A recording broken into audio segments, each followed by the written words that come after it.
I am Tamara Griffith. I am the Chief Flight Instructor at Fox Aviation, and this is our 1956 Super Cub.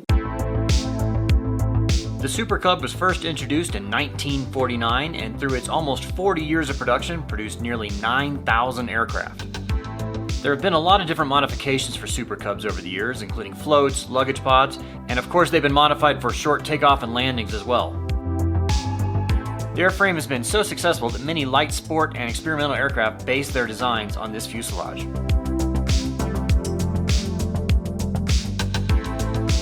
In this video, we're going to take the airplane up in the air for a flight to show you what this airplane does best: slow flight and off-airport landings. It's a really fun airplane to fly.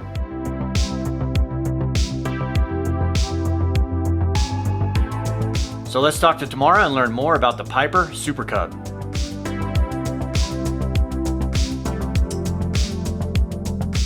I am the Chief Flight Instructor at Fox Aviation. I provide primary all the way through commercial training, and for a short time we offered tailwheel endorsements, hoping to bring that back maybe. She is a Super Cub. I believe she was originally born in 1956. Obviously, she looks good for her age, but she's been restored. I believe in 2007 she was originally restored to the colors we see now. She has the Atlee Dodge gear, which is a heavy-duty gear, as well as the oversized tires, the 850s, and she also has a heavier tail, a bush tail type thing, so she's really heavy back there. Makes it harder to put the nose over. And they gave her a 180 horsepower engine, so makes her really get off the ground quick.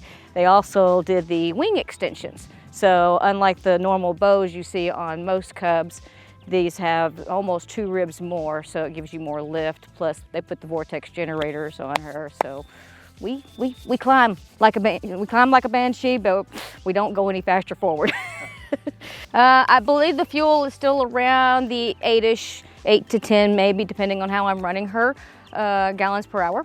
She is probably, I'm cruising indicated about 85, 90, and that's pretty much what I see. My 152s actually can beat her in a race. As far as getting off the ground, we're off the ground in a couple hundred feet. You know, if I really push her, I'm a little less drastic about it. Well, Super Cubs are, for some people, it's a nostalgic thing. I would have wondered the same thing. What is the big draw over a Super Cub, over a Satabria, a Decathlon? You know, and it really is, there's a certain factor, I can say, once I started flying this is the first Cub I'd ever flown, and I understand a little bit of the nostalgia, how it fits, and I fit in her quite well, whereas some of the other tail draggers, I have to really work harder to make them fit. This is more your fun, or you're gonna do more backcountry. That's what she is designed for, with the heavier tail. She's got the extended baggage, so people can load her up. She used to be a wildlife patrol before she was restored. The few unique characteristics of this particular airplane is this particular window, which is not normal. All Cubs have the sliding window, but they put what they call the gunner's window on here. What makes this a good backcountry airplane is probably part of the tail dragger factor.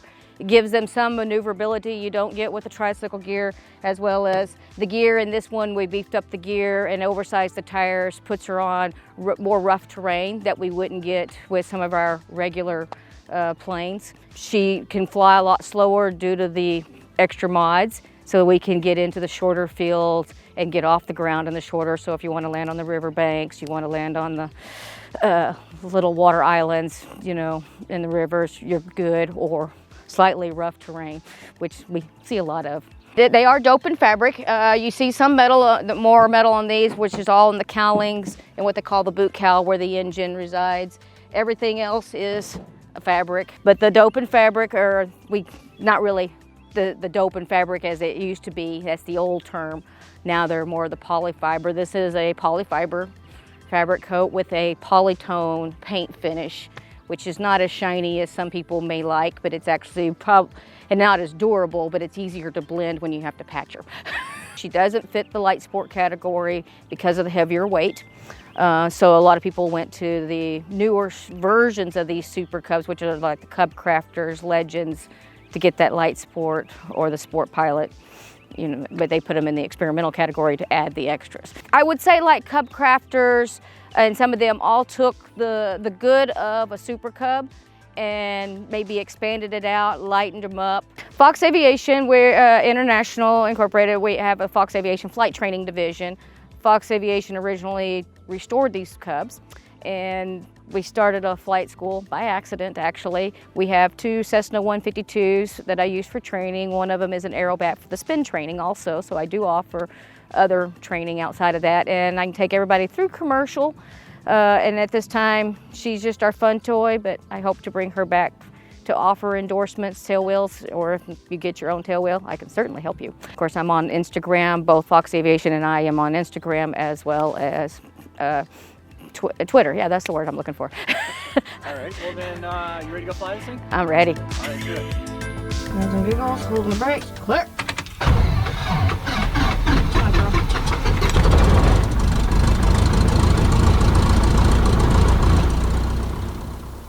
This taxi, let's see if she'll roll for me. Come on, girlie. Quick brake check. A little soft on that left one, but.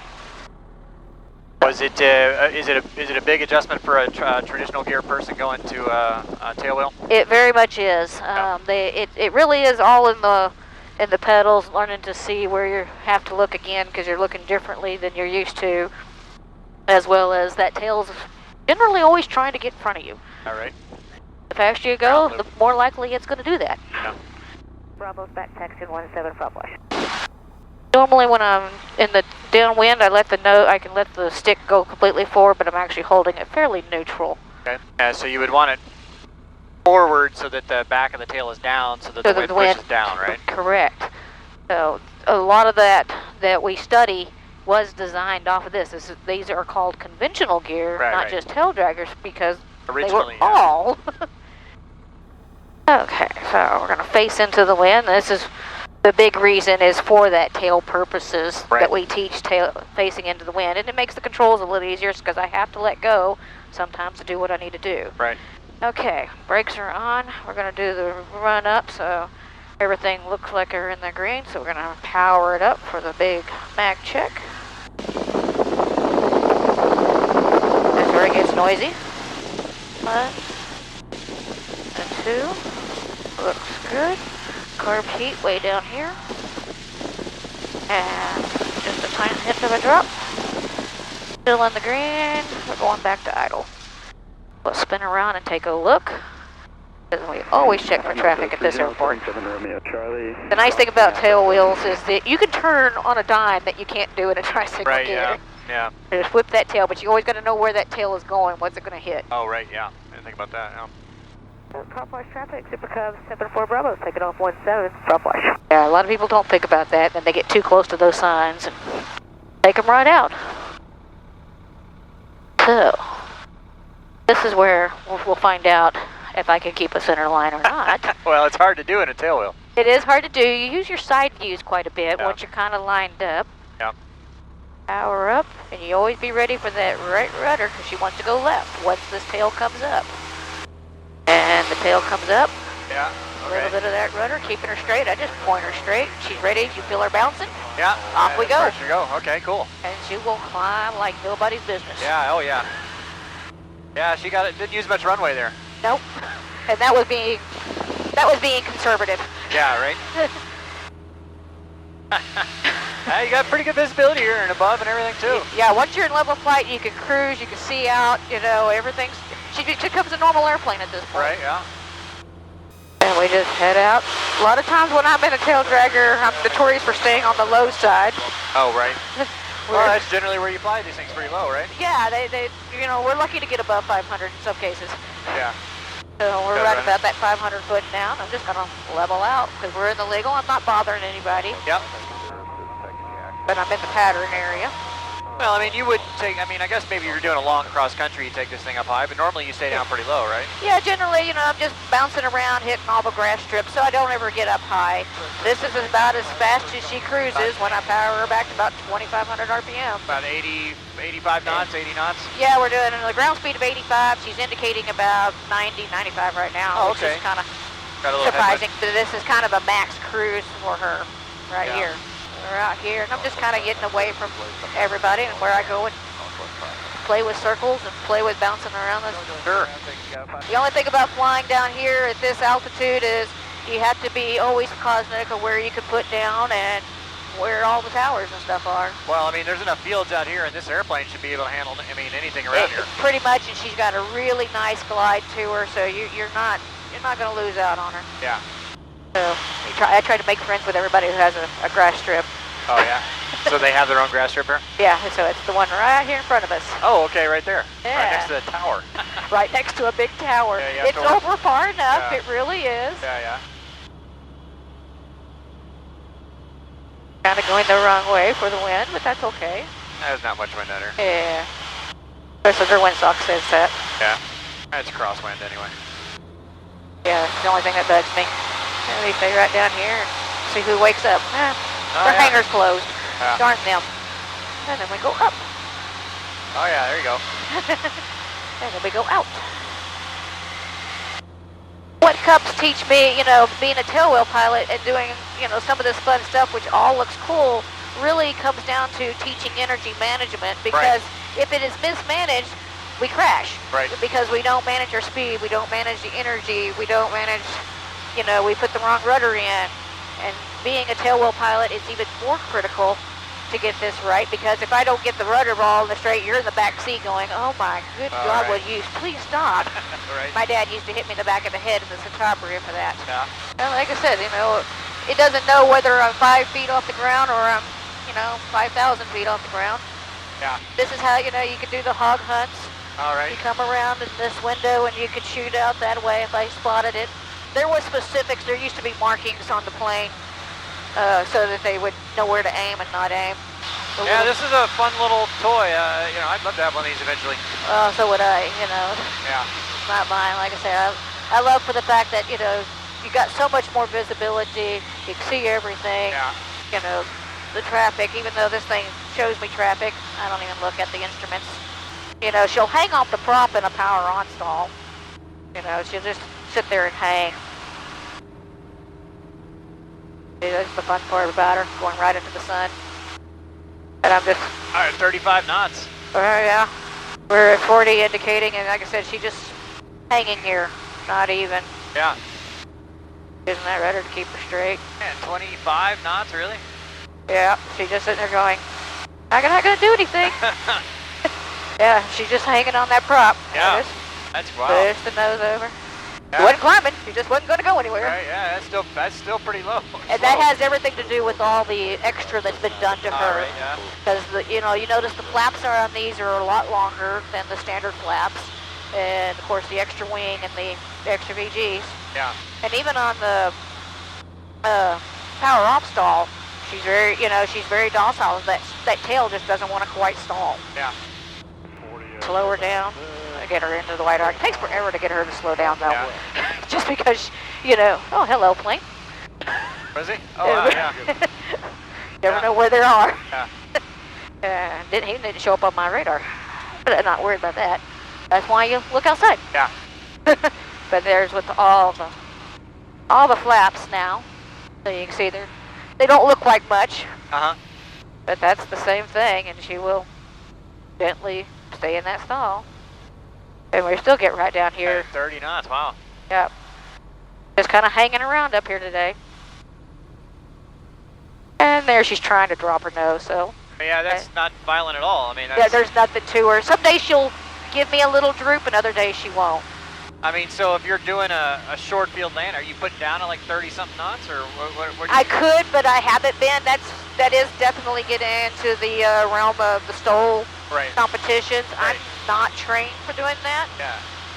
Where I should get practiced at it. But I know I'm bringing her in around about 45 indicated on short final, and then we just go from there, depending on whether I'm going to 3-point or which is your best shortest field, or main wheel landings, which are pretty common in these things.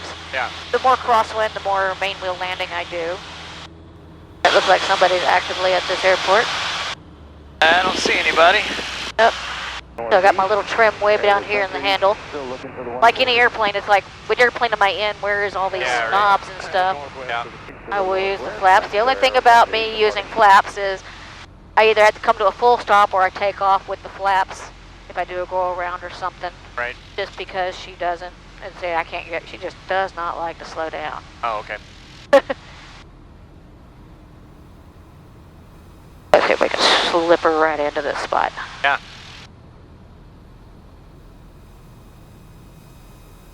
Yeah, now I'm very pleased with this. Yeah, that's been good. turnout. Yeah, some days I surprise myself. So this one, you know, we'll just attempt the main wheel landing, but I land a little tail low. That was nice, nice and smooth. Yep, right here, I got the tail up, level flight. This instead of either I'll put the tail down, but in this case, I'll just do a takeoff. Right. But if I reach down for the flaps, then I lose control of the airplane on the ground. So that's my personal limitation. Just don't mess with the Because flaps. you see how much I have to move to get them out of my way. Oh yeah, for sure. Some of the new stuff like carb crackers and stuff, they're up here, Yeah. out of the way. So yeah, that's my limitation. Yeah, no, it makes sense. Oh yeah, don't mess with anything. Yeah, keep control of this airplane because that tail wants to get away. Yeah. 3 miles to the northwest, inbound, prop watch. I'm going to slow it up just a little bit. We got plenty of room because he's faster than me on a good day. Yeah, Northwest traffic, Super Cub 74 Bravo is about a 2.5 mile right base for runway 17. We have the 172 inside. So I'll just keep a little on the wide side. I do plan to land in the grass at this airport. Yeah, a little easier on the tires. It's a lot easier on the tires. You know, I don't want to have to change too many tires. Yeah. And the bigger the tires, they usually get into the smoother, and so that's the other reason is they can handle that. The first notch flaps in, slow this puppy down. So you see, I really have to pull the power back, even more so than I might have added most of my trainers. She's almost a glider now with these extra wings. It's almost 1.5 feet, almost 2 feet, extra wingspan. So they just, like gliders, that's the reason they have their wings, so they can go places. Yeah. Flash traffic, Super Cub 74 Bravo is based to final runway 17. We'll be landing in the grass, prop wash. Okay, well, declare the option every time just because you never know what you're going to get with the Cubs. Right. So let's see if I can do a 3-point for you.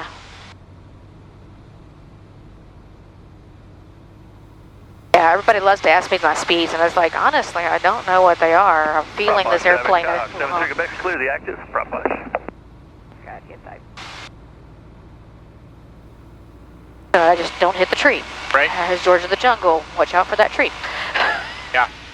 Don't want to hit that. Yeah. So you land just to the left side of the runway there then? Or? Yeah, so instead of lining up on the pavement, I'm actually kind of offset. Then when they're kind of past the tree, I'll slide a little more over into the grass. Okay. And you can see the wind, the crosswind is actually going to push me away from the hangar, so it kind of works in my favor. Yeah. And all that power is out. I get her to slow down. I got all the flaps in for the 3-pointer. Hold her up, just keep coming back, just like a stall. Oh yeah, nice and smooth. Yeah, I have my moments. Yeah, but the thing is, you got to keep flying these all the way to all the way, right? all the way to the hangar. So you see, I'm really dancing a little on the rudders. Yeah. And once that tail was down, it starts trying to wiggle, and then of course you got the stick all the way back to keep that tail down. Yeah. A lot of people get lazy and they let it go, and then that tail starts bouncing up and down, and it's gonna get away from you. Yep. Or the wind's gonna catch you. But we don't want that.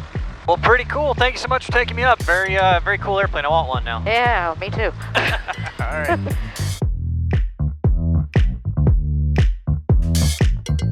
All right, Tamara, thank you so much for taking me up. It was great. Hey, it's a pretty cool airplane. I want one now. Yeah. Yeah, I want to. All right. Well, hey, we'll do it again another time. Absolutely. All right, thank you. Well, thank you guys for tuning in to another episode of Flying Doodles. Really appreciate it. If you click that subscribe button, it's free and easy way to help us help me keep creating this channel. And to our patrons, thank you so much for making this possible. They just do like a monthly voluntary subscription to help fund my travels as I film all this. So thank you so much, guys.